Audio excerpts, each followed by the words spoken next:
할렐루야, 반갑습니다. 잘 지내셨습니까?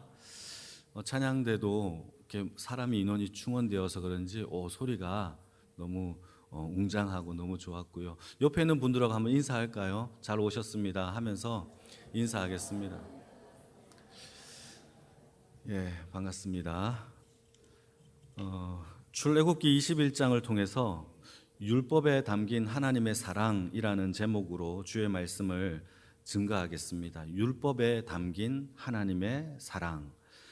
제가 2년 전인가요? 제 친구가 큰 로펌 회사에서 변호사를 하고 있는데 이제 나이가 좀 되니까 좀 이게 좀 나가야 되는 상황이 벌어졌나 봐요. 그래서 개인 변호사 사무실을 차렸다고 연락이 왔어요. 그래서 같이 식사를 하고 차를 마시면서 그때 우리나라의 상황이 많은 범죄들이 일어났는데 이게 우리나라에서는 형량이 너무 작아요. 그래서 그 부분에 대해서 제가 물어본 적이 있어요. 왜 우리나라는 미국처럼 이게 형량이 이렇게 가볍냐라고 물어보니까 그 친구가 하는 말이 미국은요 형량이 가중법이 있어요. 예를 들어서 도둑질을 하다가 살인을 하면 도둑질과 살인을 합쳐서 형량을 측정해요. 근데 우리나라는 그렇지 않죠. 둘 중에 무거운 형량만 측정하니까. 그리고 또 형량을 측정하더라도 여러 가지 변인들이 있어요. 초범이다, 신신미약이다, 우발적이다. 그러면 다 감면을 또 해줘요. 그러니까 좀 다르죠.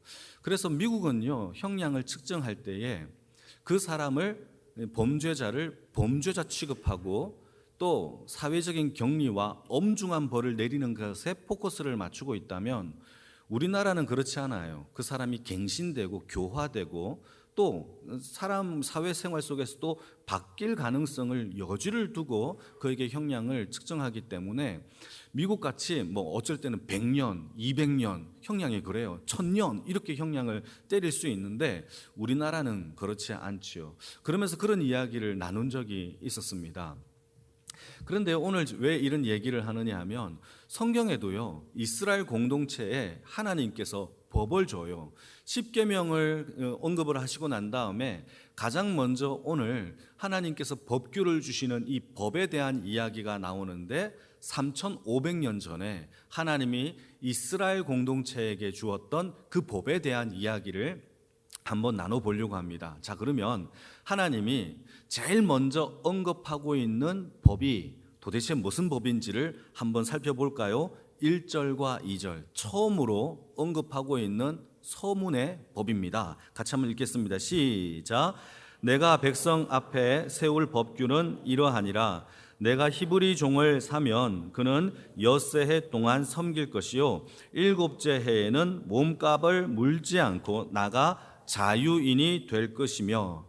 여러분 십계명 이후에 하나님이 이스라엘 백성들의 공동체에 처음으로 주신 이 법의 내용이 뭐냐? 놀랍지 않습니까? 성전에 관한 법도 아니고 제사장에 관한 법도 아니에요. 제사나 예배에 관한 법도 아니고 이상하게도 노예에 관한 법을 가장 처음으로 언급하고 있다라는 사실이라는 거죠.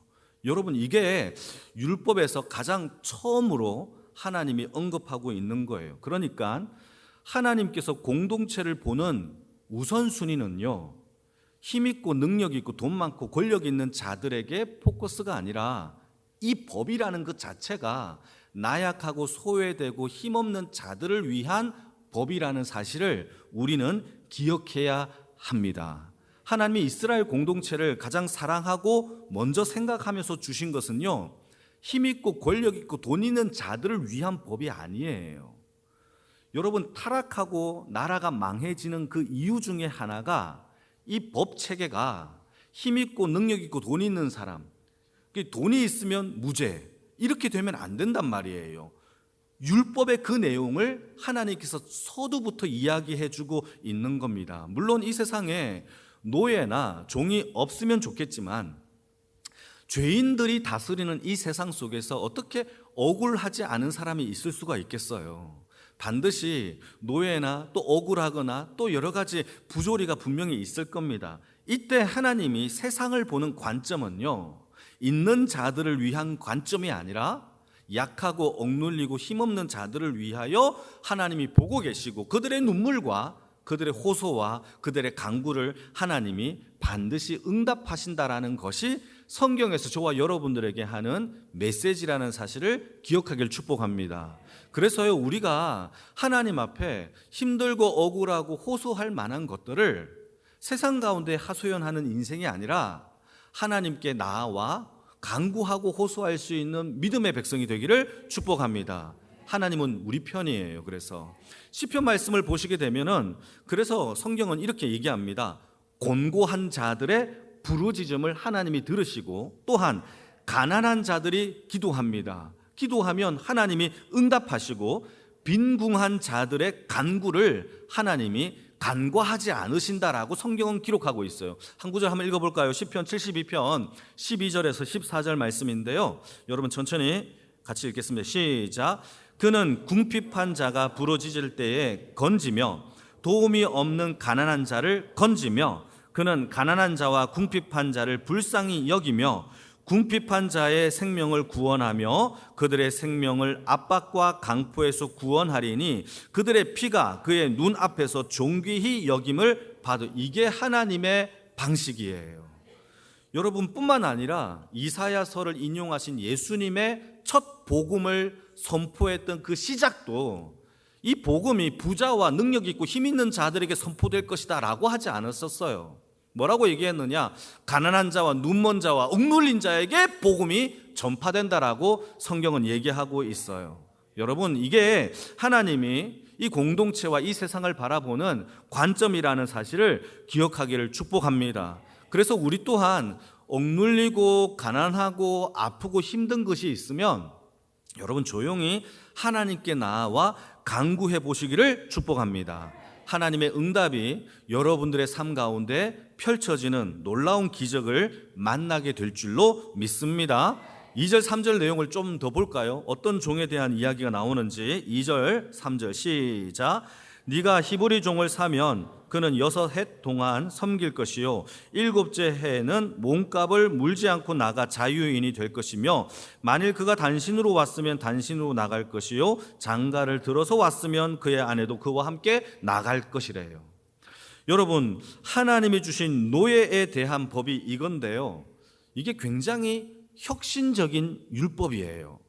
그때 그 당시에 고대 사회에 법이 많았죠. 고대의 사회에도 법들이 많았어요. 근데 하나님이 주신 법이 세상의 법들과 너무너무 달라도 너무너무 다른 거예요. 여러분, 고대 법전에서 여러분 법을 보게 되면은 한 사람이 노예가 됩니다.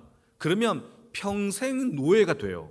한 사람이 종으로 팔렸으면 죽을 때까지 종이지 중간에 6해 동안에 주인을 섬겼다고 이유 불문하고 7째 해에 너 자유야 라는 법은 이 세상에 존재하지 않아요. 근데 하나님이 공동체에 이스라엘 백성들에게 주신 법이요, 6년 동안 섬기면 7년째 되는 해에는 이유 불문하고 넌 자유야. 여러분, 이게 중요하죠. 하나님의 관점은요, 노예가 되는 것에 대한 관점이 아니에요. 그가 자유가 되는 것의 관점에 하나님의 법이 실려 있다라는 사실을 기억해야 하는 겁니다. 저와 여러분들이 종으로 팔렸습니까? 하나님의 관점은 우리가 자유인이 되는 것, 하나님의 자녀가 되는 것의 관점에 있다라는 사실을 기억하기를 축복합니다. 그런 눈으로 성경을 읽으면 다른 세계가 보여요. 세상의 눈으로 보면 좁은 세계가 보이겠지만 다르게 보여요. 여러분, 우리가 가장 많이 언급하고 있는 함무라비 법전 아십니까? 함무라비 법전이 왜 그렇게 유명하냐? 그때 그 당시에 법정 가운데, 고대 법률 가운데 카테고리와 세부적으로 항목을 자잘자잘하게 나누어진 이 법전이요, 거의 없는데 함무라비 법전이 그런 법전 중에 하나예요. 여러분, 법이 훌륭하다라고 말할 수 있는 법은요, 그 법에 대하여 세부적으로 항목이 자세하게 기록되어서 이게 디테일하게 나와 있는 법이 세련되고 훌륭한 법이라고 말하는 건데, 그 고대 법에 이렇게 세밀하게 나누어져 있는 법을 찾을 수가 없는데 함무라비 법전이 그런 법 중에 하나예요. 그런데 제8항 가운데 도둑질에 관한 이야기가 나와요. 한번 읽어볼까요? 저 법전인데요, 천천히 한번 읽어봅시다. 시작. 어떤 사람이 소나 양이나 당나귀나 돼지나 염소를 훔쳤을 때에 만약 그 훔친 것이 신전의 것이나 왕궁의 것이면 그는 30배로 배상해야 한다. 만약 그것이 평민의 것이면 10배로 배상해야 한다. 만약 도둑이 배상할 것이 없으면 어떻게 하라? 죽여라, 이거예요. 여러분 생각해 봅시다. 어떤 사람이 도둑질을 했어요. 그런데 신전의 것, 왕의 것이면 30배, 그냥 평민의 사람의 것이면 10배를 배상을 해야 된대요. 자, 그러면 보통 도둑질을 하는 사람이 돈이 많은 사람이 도둑질을 할까요? 궁핍한 사람이 도둑질을 할까요? 궁핍한 사람이겠죠? 먹고 살라고 훔치는 거예요. 그러면 훔쳤는데 10배의 배상이나 30배의 배상을 그 가난한 사람이, 훔친 사람이 할 수 있을까요? 없을까요? 없어요. 저 말은요, 다 죽이라는 얘기예요. 도둑질하면 다 죽이라는 얘기예요. 이게 엄청난 잔인한 법이란 말이죠. 이집트 고대의 법을 보게 되면요, 한 번 노예는 영원한 노예다라고 되어 있어요. 이게 법이에요. 이집트 노예의 법. 그러니까 한 번 노예면 영원한 노예이기 때문에 해방이라는 개념이 있어요, 없어요? 없어요. 그러니까 이스라엘 백성들이 해방하고 탈출할 때 이 애굽이라는 이 군대와 애굽의 왕 바로는요, 이해를 못하는 거죠. 끝까지 쫓아가서 죽이려고 했던 것이 이집트의 법이에요. 뿐만 아니라 로마의 법을 보시게 되면 로마의 법의 노예는요, 하나의 물건이에요. 한 개, 두 개. 너 노예가 몇 개야? 나 10개, 나는 30개인데 이렇게 한단 말이에요. 이것을 잘 이해할 수 있는 영화들이 있죠. 스파르타쿠스라는 영화가 있고요, 글래디에이터라는 영화를 보시면 철저하게 노예는요, 그냥 물건이에요. 죽이고도 아무런 죄책감이 없어요. 그게 바로 그 당시의 노예법이에요. 그런데 그 당시의 노예법에 하나님이 율법을 통하여 전혀 다른 종에 관한 법을 주시는 거예요. 마치 종을요, 인격적으로 아무 일도 하지 않아도 자유를 주시는 하나님의 법, 그게 바로요, 하나님이 율법 속에 담겨 있는 사랑이라는 것을 그 당시에 사람들은요, 이해를 못하죠. 우리는 그게 사랑이라는 것을 알 수가 있는 거예요.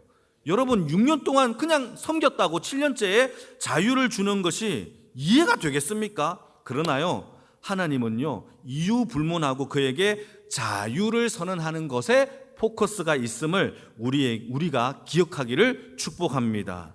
그래서 공동체를 바라볼 때에 나보다 약한 자를 누르면 안 돼요. 나보다 힘없는 사람을요, 부려먹어도 안 돼요. 내가 상전이고 이 사람이 나에게 돈을 받아먹는 그 종업원이라도 함부로 대해서는 안 돼요. 하나님의 관점은요, 우리가 부리는 것에 있지 않아요. 그 인격적인 관계 속에 있다라는 사실을 우리는 기억하기를 축복합니다. 며칠 전에 제가 김혜수 씨, 탤런트 김혜수 씨 아십니까? 김혜수 씨가 인터뷰를 하는 장면을 봤어요. 여러분도 혹시 보신 분들도 있겠지만 그분이 제가 참 감동을 받은 것 중에 하나가 그때 이런 얘기를 해요. 김혜수 씨는요, 우리가 다 알잖아요. 모르는 사람이 거의 없을 거예요. 어린 나이에 탤런트로 데뷔를 했죠. 그러니까 지금의 이 나이에서 김혜수 씨가 자기에게 함부로 대하는 사람은 단 한 명도 없다라는 거예요. 갈 때마다 존중받고 갈 때마다 자기에게 인사하고 또 자기한테 잘 보이려고 노력하는 사람들은 많이 있어요. 그런데 자기를 함부로 대하는 사람은 거의 없다라는 것이죠. 그런데 김혜수 씨가 다 좋은 사람인가? 세상 사람들이 그러면 싹 다 좋은 사람인가? 라는 생각을 하다가 어떤 계약을 체결하고 그 사람과 일을 할 때에 저 사람이 좋은 사람인지 나쁜 사람인지를 판단을 해야 되는데 어떻게 판단을 해야 될지를 모르겠다라는 거예요. 다 자기한테 잘해주니까. 그래서 자신이 생각을 해낸 방법이 뭐냐? 우리의 조직사회 속에서 가장 약한 사람에게 그 사람에게 어떻게 대하느냐의 태도를 보면 그 사람이 좋은 사람인지 나쁜 사람인지를 알 수 있다라고 그 사람이 그렇게 김혜수 씨가 얘기를 하더라고요. 함부로 대하면 그 사람은요, 인격이 함부로 대하는 인격이죠. 존중하고 정중하게 대하면 그 사람은 인격이 좋다라고 이야기를 하더라고요. 다들 공감되시죠? 그게 바로 우리 공동체 가운데서 여러분 사람을 판단할 수 있는 그 작은 사람을 대하는 태도 속에서 우리는 발견할 수 있다라는 거예요. 하나님도 그와 같아요. 여러분, 하나님이 이 세상을 대하는 태도가 약한 자들을 돌보는 하나님의 사랑이라는 사실을 기억하기를 축복합니다. 교회 공동체 안에서, 여러분 회사에서, 직장에서, 친구의 관계 속에서 여러분 소외받는 사람들을 하나님의 마음으로 먼저 다가가고 그들에게 사랑으로 대하는 주의 인생이 되어지기를 축복합니다. 그게 하나님이 세상을 대하는 태도예요. 한 가지만 더 한번 읽어볼까요? 4절에서 6절 말씀인데요, 천천히 깁니다. 여러분 읽어주세요. 시작.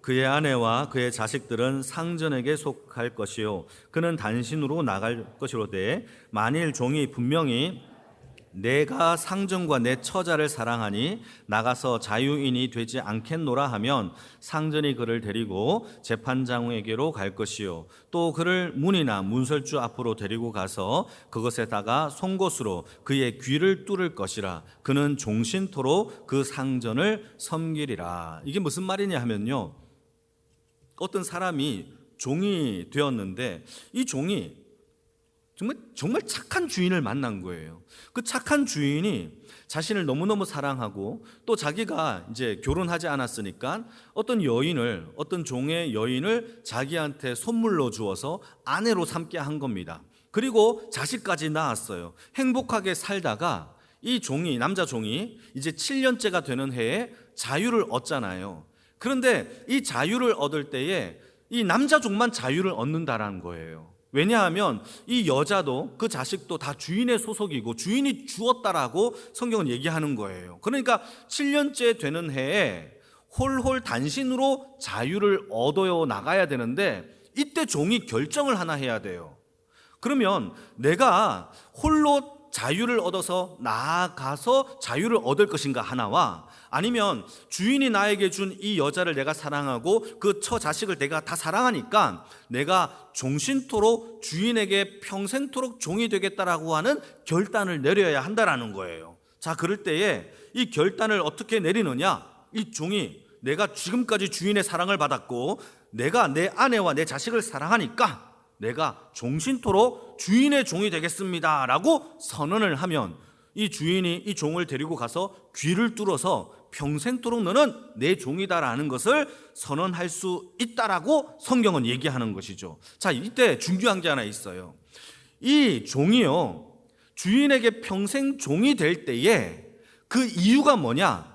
5절 말씀을 다시 한번 보실까요? 5절 말씀 시작.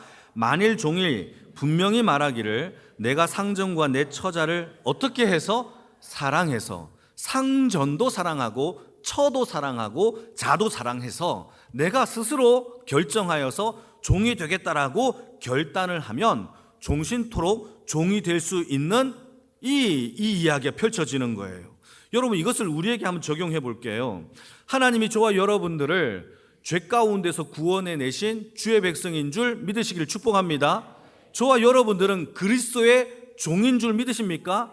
자, 그렇다면 우리도 복음적 안에서 우리도 그리스도의 종이라는 사실이죠. 이 그리스도의 종은요, 우리가 억지로 하나님이 강제로 우리를 종으로 삼은 게 아니라 그의 사랑에 매여서, 주의 엄청난 은혜에 매여서 내가 그리스도의 종이 된 것이 하나님의 백성의 삶의 모습이라는 거예요. 자, 그렇다면 우리가 예배를 나올 때 종이지만 사랑하여 스스로 선택한 종이기 때문에 이 예배의 자리에 억지로 나와야 돼요? 사랑해서 나와야 돼요? 그걸 얘기하는 거예요. 예배 드리지 않는다고 해서 하나님이 윽박지르거나 너 이따위야? 때리거나 하지 않는단 말이에요. 하나님께서 저와 여러분들을 향한 그 마음은 우리가 우리 마음에 자유로운 의지를 주어서 하나님을 스스로 선택하여 내가 하나님 생각해 보니까 나를 지금까지 사랑해 주신 하나님을 내가 평생토록 사랑했습니다, 하겠습니다 라고 결단하여서 드리는 예배, 기도, 찬양, 하나님의 드려지는 이 헌신들이 그렇게 일어나기를 하나님은 원하신다라는 거죠. 근데 간혹 가다가 우리가 예배를 드릴 때 하나님이 무서워서 예배 드리는 사람들도 있고, 예배 안 드리면 하나님이 처벌을 내리시고 벌 내리실까 봐 무서워서 그런 사람들도 있어요. 그런 것은요, 좋은 동기가 아니에요. 하나님의 거룩한 동기는요, 우리가 하나님의 사랑을 받아 내 스스로 하나님 앞에 결단하고 그 사랑에 감격하여 매여서 하나님 오늘도 예배드리는 주의 백성의 모습이 있기를 축복합니다. 근데 종으로 살아가느냐 자유인으로 살아가느냐, 비록 종이지만 스스로 종이 된 것은 자유인이죠. 우리도 마찬가지예요. 비록 우리가 그리스도의 종으로 매여 있지만, 그러나 여러분, 참된 자유는 사랑 안에서 모든 것을 해방시키는 줄 믿으시기를 축복합니다. 그게 하나님이 원하시는 예배의 자리입니다. 여러분, 그 사랑에 감동하여서 기도의 자리에 나오십시오. 예배의 자리에 나오십시오. 담임 목사님이 중직자들은 다 기도의 자리로 나오세요, 윽박지르면서 왜 안 나왔습니까? 출석 체크하면 그게 좋은 동기가 아니라는 거예요. 자발적으로 하나님 그 사랑에 내가 감격하여서 예배와 기도와 찬양과 헌신과 봉사의 자리에 하나님 앞에 그 사랑의 자유인으로 살아가기를 주님의 이름으로 축복합니다. 그래서요, 우리가 율법을 이해할 때에 상당히 많이 오해하는 것들이 있어요. 이게 사랑과 자유와 복음으로 해석하지 않고 이것을 세상적인 눈으로 보게 되면 이걸 굉장히 억압하고 자유를 속박하는 것처럼 보인단 말이에요. 그 대표적인 성경 구절이요, 바로 23절에서 25절 구절인데요. 같이 한번 읽겠습니다. 시작. 그러나 다른 해가 없으면 갑되 생명은 생명으로, 눈은 눈으로, 이는 이로, 손은 손으로, 발은 바로, 된 것은 된 것으로, 상하게 한 것은 상함으로, 때린 것은 때림으로 갚을지니라. 여러분, 이 구절은요, 우리가 이스라엘 이 율법 가운데 복수하는 방법으로 이해하고 설명할 때가 되게 많아요. 이스라엘 백성들이 어떻게 복수하느냐. 자, 그러면 여러분, 저 이야기가 복수를 하라고 주신 메시지일까요? 그게 아니라는 거예요. 복수를 눈은 눈으로만 복수해라, 이런 뜻이 아니라 아예 복수하지 말라라는 뜻이 저 율법 속에 담겨 있는 내용이에요. 지금은 이해 안 되지만 이해되실 거라고 믿으시면 아멘. 지금은 이해가 안 되겠죠? 여러분, 조금 더 설명해 보겠습니다. 그때 그 당시 고대 사회에, 근동에 있는 이 법들을 보게 되면 고대 사회의 오래된 습관 중에 하나가, 관습 중에 하나가 이 복수하는 법이 과도한 집단적 복수법이 있어요. 과도한 집단적 복수법. 뭐라고요? 과도한 집단적 복수법이 있었어요. 여러분, 이게 무슨 뜻이냐면 제가 한번 설명해 볼게요. 어떤 사람이 우리 가족 중에 한 명을 폭행했어요. 폭행을 했어요. 그러면 여러분, 첫째, 이 폭행을 당한 가족은요, 가해자의 사람에게 복수할 수 있는 권리가 생겨요. 이 고대 사회의 관습이에요. 두 번째, 이 복수를 할 때 우리 가족 중에 한 명을 다치게 했지만 복수할 때는요, 그 가족 전체를에게 복수를 하는 거예요. 과도하게 집단적으로 복수하는 법이죠.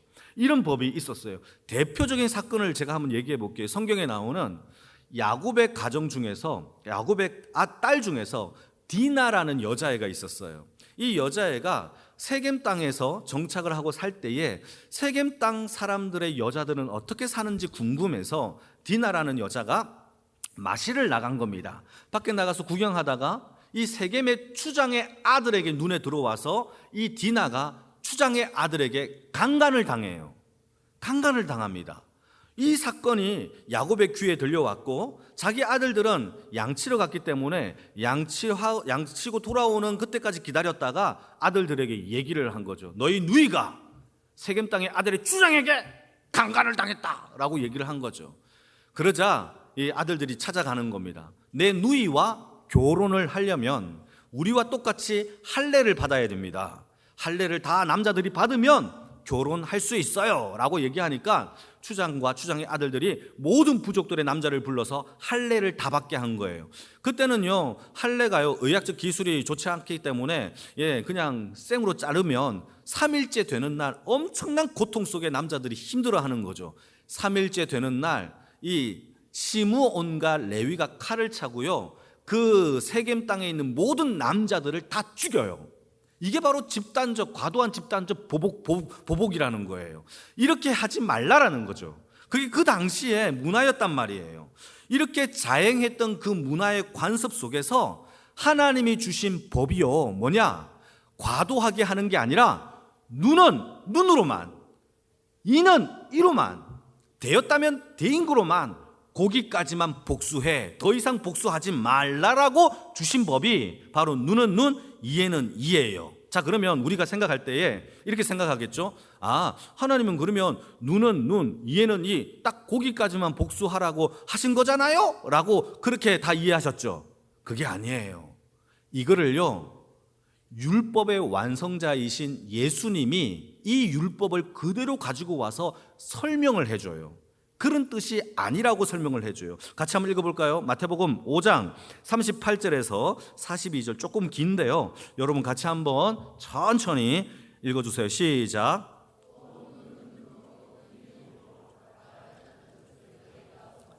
나는 너희에게 이르노니 악한 자를 대적하지 말라. 누구든지 내 오른뺨을 치거든 왼뺨도 돌려대며 또 너를 고발하여 속옷을 가지고자 하는 자에게 겉옷까지 가지게 하며 또 누구든지 억지로 오리를 가게 하거든 그 사람과 심리를 동행하고 너에게 구하는 자에게 주며 내게 꾸고자 하는 자에게 거절하지 말라. 예수님이 고대의 이스라엘 백성들의 율법을 바꾼 게 아니에요. 율법의 완성자는 누구죠? 예수 그리스도이세요. 그러니까 고대 이스라엘 백성들에게 주신 이 율법 속에 담겨져 있는 이 뜻을요, 예수님이 완성시킨 이 해석이 완성의 뜻이란 말이죠. 그러면 예수님이 이거를 어떻게 해석하고 어떻게 완성시키셨느냐? 이스라엘 백성들의 눈은 눈, 이해는 이라는 이 율법은요, 마치 덜 맞춰진 퍼즐과 같아요. 맞추다가 포기한 이 퍼즐과 같은 이 퍼즐이, 이 퍼즐로만 봤을 때는 아, 눈은 눈, 이해는 이까지만 이렇게 복수를 해야 되겠네 라고 이해했던 이 미완성된 퍼즐의 율법이 예수님께서 조각을 다 맞추어서 완성된 퍼즐로 보니까 이것은 똑같은 방법으로 똑같이 복수해라 라는 의미가 아니라 오른뺨을 치면 왼뺨까지 되면서 오히려 그 가해자에게 너는 사랑으로 대하라 라는 뜻이라는 거예요. 겉옷을 훔쳐가면 속옷까지 내어주고 오리를 가자라고 윽박지르면 심리까지 가주는 그러한 하나님의 사랑을 통하여서 모든 복수와 보복이 멈춰지게 하는 사랑의 나라를 만들 것을 저와 여러분들에게 가르치고 있다는 사실입니다. 사랑하는 성도 여러분, 우리가 얼마나 많이 복수를 해요? 복수하잖아요. 나에게 조금만 해를 치기면 나도 그에게 똑같은 방법으로 복수하려고 해요. 그거 하나님이 원하는 방법이 아니라는 거예요. 이거 중요한 얘기예요. 그냥 용서해도 돼요. 안 하셔도 돼요. 하나님께 맡기세요. burden, 하나님 앞에 그냥 그 짐을 맡기세요. 여러분, 조금 다르게 조금 설명해 볼게요. 어떤 사람이 음주 운전을 했어요. 그러다가 사람을 치어 죽였습니다. 형량을 받아야 되지만, 예를 들었습니다. 형량을 받아야 되지만 이 판사가, 예수님이라는 판사가 어떻게 판결을 내렸느냐? 그 사람에게 무거운 형벌 대신에 너는 1년 동안 주말마다 응급실에 병원에 가서 환자들을 돌보는 벌칙을 이 재판장이 내린 거예요. 그래서 뭐 이렇게 바쁜데 왜 주말마다 난 놀러 가야 되는데 매주마다 놀았던 이 사람이 이제는 주말마다 어디를 갑니까? 응급실이라는 병원을 가는 겁니다. 그런데 응급실을 가보니까 교통사고를 당하여서 좀 막 죽어가는 사람들이 막 들어오는 거예요. 가족들은 막 처절하게 절규하며 울고 있는 모습을 보고 이 음주 운전자가 충격을 받은 거예요. 충격을 먹은 거예요. 나도 저렇게 해서 저렇게 사람을 죽였구나, 내가 저런 사람이었구나 라는 충격을 먹었고 술을 끊고 1년이 지나면 끝나야 될 자원봉사를요 1년이 지나도 계속 하는, 여러분, 이게 바로 하나님이 저와 여러분들에게 요구하시는 이해는 이, 눈에는 눈의 사랑적 용법이라는 거예요. 여러분, 이 법률 속에 하나님의 사랑과 은혜를 깨달으시기를 주님의 이름으로 축복합니다. 단순한 처벌이 아니에요. 하나님께서 원하시는 것은요, 용서와 사랑을 통하여 이 두 가지를 함께 깨닫는 십자가의 하나님의 사랑을 배우라는 거죠. 여러분, 우리가 율법을 통하여서 하나님의 그 사랑을 담겨져 있는 그 은혜를 누리시며 살아가기를 축복합니다. 종의 법을 통하여서 율법 속에 하나님의 사랑이 담겨 있음을 배웠어요. 우리의 삶에 복수가 아니라 여러분, 하나님의 그 사랑의 용서와 화해와 사랑으로 그리스도의 사랑을 날마다 실천해내는 주의 사랑에 매여 있는 영광의 모든 식구들이 되어지기를 주님의 이름으로 축복합니다.